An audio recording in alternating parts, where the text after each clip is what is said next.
Hello students, welcome to English class chapter 2 The Cherry Tree part 2।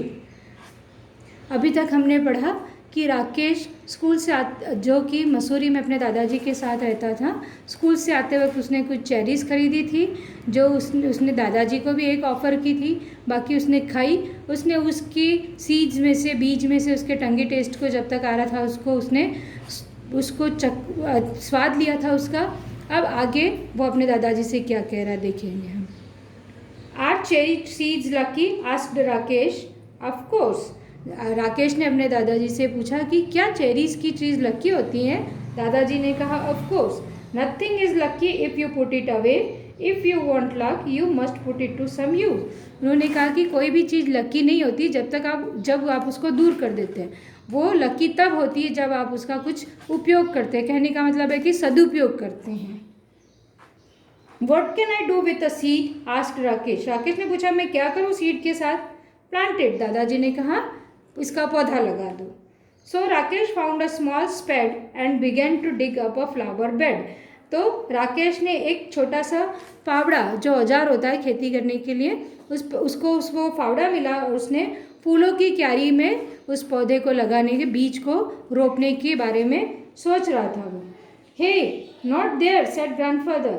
Plant it in that shady corner where it won't be disturbed। तो दादाजी ने उसको तुरंत रोका, हे वहाँ नहीं, इसको वहाँ दूसरी तरफ जहाँ पर कि छाया, उस कोने में जहाँ छाया आ रही है वहाँ पर इस बीज को रोपो या इसका पौधा लगाओ ताकि वहाँ पर कोई भी इसको डिस्टर्ब नहीं करे। Rakesh went to a corner of the garden where the earth was soft and yielding. Rakesh उस कॉर्नर के पास गए, गार्डन के उस कॉर्नर में गया जहाँ पर कि ज़मीन कैसी थी? सॉफ्ट एंड यील्डिंग, नरम, दबने वाली या उपजाऊ जैसी ज़मीन थी वो। He pressed the seeds into the soil with his thumb and it went right in. उसने वहाँ पर बीज को रख के अपने अंगूठे से उसको प्रेस किया, दबाया, जो बीज नीचे ज़मीन में चला गया। Then he ran off to play cricket with his friends and forgot all about the cherry seed। उसके बाद वो दौड़कर अपने दोस्तों के साथ क्रिकेट खेलने चला गया और वो उस चेरी सीड्स के बारे में, बीजों के बारे में बिल्कुल ही भूल गया। When it was winter in the hills, the garden was dry and bare। जब वहाँ पर पहाड़ियों में सर्दी का मौसम था तब वहाँ के गार्डन जो थे वो सूखे और खाली थे। In the evenings, grandfather and Rakesh sat over a charcoal fire and grandfather told Rakesh stories and in turn Rakesh would read to him from the newspaper।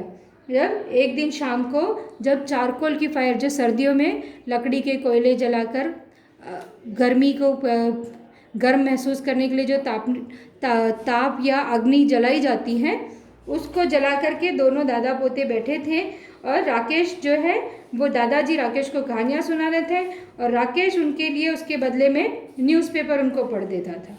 Grandfathers eyesight being rather weak, जब दादाजी की आंखें जो थी थोड़ी कमज़ोर थी। Rakesh found the newspaper very dull especially after the stories. Rakesh को न्यूज़पेपर पढ़ना अच्छा नहीं लगता था, स्पेशली जब वो कहानियाँ सुन लेता था उसके बाद। But grandfather wanted all the news, लेकिन दादाजी को सारी ही न्यूज़ पता करनी होती थी या चाहिए होती थी जो राकेश को पढ़नी पड़ती थी। They knew it was spring when the wild duck flu north again. वो जानते थे कि ये स्प्रिंग सीजन है जब वहाँ के वाइल्ड डक, जंगली डक जो साइबेरिया से आए थे, वो वापस चले जाएंगे। Early in the morning when he got up to chop wood and light a fire. एक दिन जब सुबह राकेश ने उठ कर के लकड़ी काटने गया, आग जलाने के लिए लकड़ी काटने गया, तो उसने देखा, Rakesh saw the V shape formation streaming northwards and heard the calls of birds clearly through the thin mountain air. Rakesh ने देखा कि वी शेप का फॉर्मेशन करके सारे पक्षी जो है वो नॉर्थवर्ड्स में, उत्तरी दिशा में उड़ रहे थे और उसने उसकी प्यारी सी आवाज़, हल्की हल्की सी हवा के साथ उनकी आवाज़ सुनी।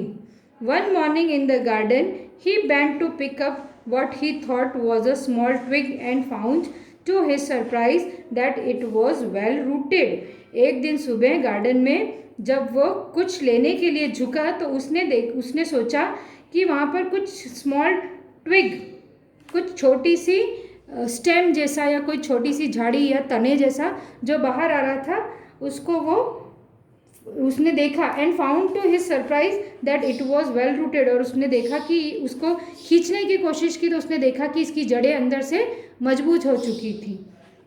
ही stared at it for a moment. वो उसको एक पल के लिए घूरता रहा या देखता रहा गौर से। Then ran to fetch grandfather calling dada come and look the cherry tree has come up. वो दौड़कर अंदर गया दादाजी को बाहर लाने के लिए। वो चिल्लाता जा रहा था, दादा कम एंड लुक, दादाजी आइए देखिए, cherry tree has come up, cherry tree बड़ा हो रहा है या बाहर आ रहा है। What cherry tree? asked grandfather who had forgotten about it. What cherry tree? क्या चेरी ट्री?